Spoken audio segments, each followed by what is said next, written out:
সিউড়ির নুড়ুইপাড়াতে এক ব্যক্তির দোকানে ও বাড়িতে হামলা চালালো কয়েকজন যুবক স্থানীয়। এমনটাই অভিযোগ পরিবারের লোকের। অভিযোগ যে কয়েকজন যুবক শুক্রবার দিন মধ্যরাতে তাদের বাড়িতে এসে প্রথমে ডাকাডাকি করে, এরপরে বলে তাদের দোকানে লাগানো বিজেপির পতাকা কেন ছিঁড়েছে সে।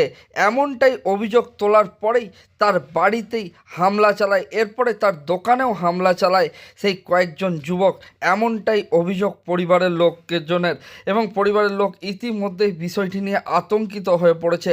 তাদের রুজি রোজগার সেই দোকান থেকে, কিন্তু দোকানে হামলা চালিয়েছে, পাশাপাশি বাড়িতেও হামলা চালিয়েছে, বাড়ির অ্যাসবেস্টার ভেঙে গেছে।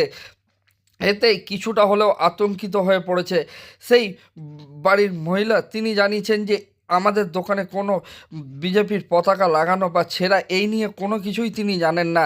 কেনই তার দোকানে বা তার বাড়িতে হামলা চালালো তাতেই তারা আতঙ্কিত হয়ে পড়েছে। বাড়িতে রয়েছে ছোট বাচ্চা, উঠছে একাধিক প্রশ্ন।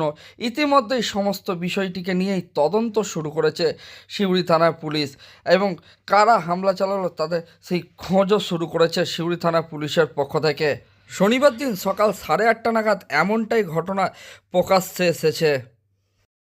অনেকটাই আতঙ্কিত, যেহেতু মালপত্র সব করে নিয়েছে দোকান খুলতে। আমার দোকানের উপরেই আমার সংসার চলে, ছোট্ট একটা দোকান, সেই দোকানের উপর আমার সংসার চলে। সেই দোকানটা যদি ভাঙচুর করে তাহলে আমি অনেকটাই আতঙ্ক। কি হয়েছিল কালকে? কিছু জানি না, আমরা কিছু জানি না। আমরা রাত্রি 10টার সময়, আমার বাচ্চা আছে একটা, সেই বাচ্চাকে নিয়ে পড়াশোনা করিয়ে তার বাবা শুয়ে পড়েছে, আমরা শুয়ে পড়েছি। রাত্রি যখন 11:15 তখন ওরকম ভাবে হামলা হয়েছে। কিসের জন্য হয়েছে, কি হয়েছে, কেন হয়েছে, আমরা কিছু জানি না। আর আমার স্বামীকে খিস্তি মেরে নাম ধরে ডেকে তাকে কাছে পেলে পরে মারধরও করতো, এরকম অবস্থা। আমি যেতে দিইনি। পাড়ার ছেলেরা, জানি না তারা কোন দল করে।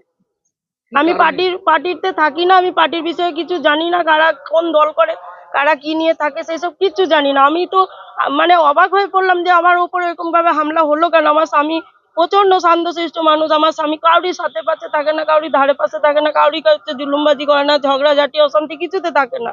অভিযোগ হচ্ছে যে আপনার স্বামী নাকি বিজেপির পতাকা ছিঁড়ে না, যখন যে ছিঁড়েছে বলছে, তাহলে সে তখনই কেন বললো না যে আমার হাজবেন্ডকে, যে তুমি কেন পতাকাটা ছিঁড়লে? এটা তো একটা বলার কথা। বা সে তখনই কেন কোনো স্টেপ নিল না? তার, আমার স্বামীর উপর তার জুলুমবাজি করার কি অধিকার? ছেঁড়ার সময় আটকায়নি? না, ছেঁড়ার সময় আটকায়নি। তারপর পরে গিয়ে রাতে বেলা, রাতে দুপুরে জুলুমবাজি করছে, এটা তো ঠিক না। বাড়ির অবস্থা এখন কেমন, কি হয়েছে বলুন? বাড়ির অবস্থা, বাড়ির বারান্দায় অ্যাডভেস্টার। আমি ভাড়া থাকি, ছোট্ট একটা বাড়ি, সেই বাড়ির মধ্যে অ্যাডভেস্টার সব ভাঙচুর করেছে। টিনের মধ্যেও ইট মেরেছে। টিন যদি অ্যাডভেস্টার থাকতো, সেই ইট গিয়ে আমাদের গায়ে হয়তো পড়তো। ভেঙে গেছে, পুরোটাই ভেঙে গেছে। দোকানেও ভাঙচুর করেছে, গেট ভাঙচুর করেছে, দোকানে স্ল্যাব টেলাব সব ভেঙে দিয়েছে। আমরা কিছু চাই না, আমরা চাইছি যে তারা পাড়ার ছেলে, তারা আমাদের থেকে অনেক ছোট, তাদেরকে একটাই বুঝিয়ে দেওয়া যে আমরা কোনো জুলুমবাজি করতে চাই না, আমাদের উপর যেন কোনো জুলুমবাজি না করে। আমরা এটাই চাইছি। আমরা দাদা তো পাড়ার দাদাকেও তো একবার জানানো দরকার। দাদা আমাদের গার্জেন হিসাবে যখন আছে, তখন দাদাকেও আমাদের জানানো একবার দরকার। আমার নাম শ্রাবণী দত্ত।